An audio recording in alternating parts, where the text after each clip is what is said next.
Hello everybody, how are you all doing today? Welcome to Mama's Kitchen. Guys, today I'm going to show you how I make my akara. This akara is going to be different from the akara recipe that I already have in my channel. This one is made fluffy and nice. You'll see the trick to it. So if you're ready to see how I do this, please come into this kitchen and let's make it happen. Come on guys, let's go. So guys, I'm going to show you how I make this fluffy akara.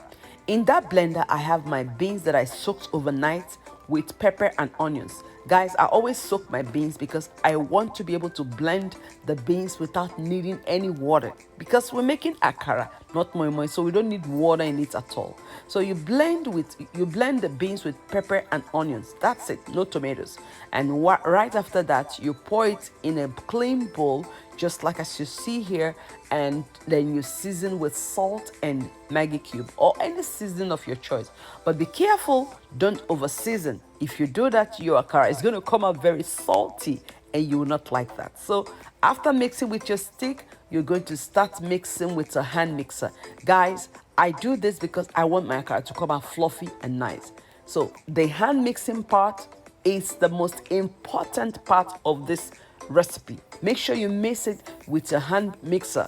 Fluff it up for about 5 to 7 minutes until the beans doubles in size and becomes very light like whipped cream. When it gets to that stage, it's ready to fry. So you put some oil in a pot and you let the oil to get warm. Don't let it to be too hot. Make sure your stove is turned low, and then you start to scoop your akara.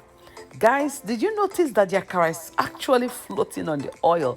It's not going into the bottom of the pot because it's fluffy, it's nice. It's not going to soak any oil at all. I guarantee you, it will not soak even a drop of oil. As long as you fluff it up with the hand mixer, it will not soak oil. It will come up, really nice. No oil at all.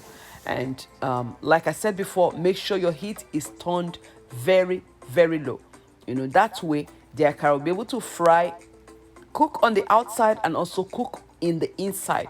If the heat is too much, the akara will only cook on the outside and the inside will be raw, and you don't want that. And that's how I make my fluffy akara. You can see how fluffy this looks. It's very light, there's no oil, and you will enjoy it without getting your hands and mouth soaked with too much vegetable oil. Thank you so much for watching me today, guys. I truly appreciate you. Until next time, it's ciao ciao, bon appetit, and see you later.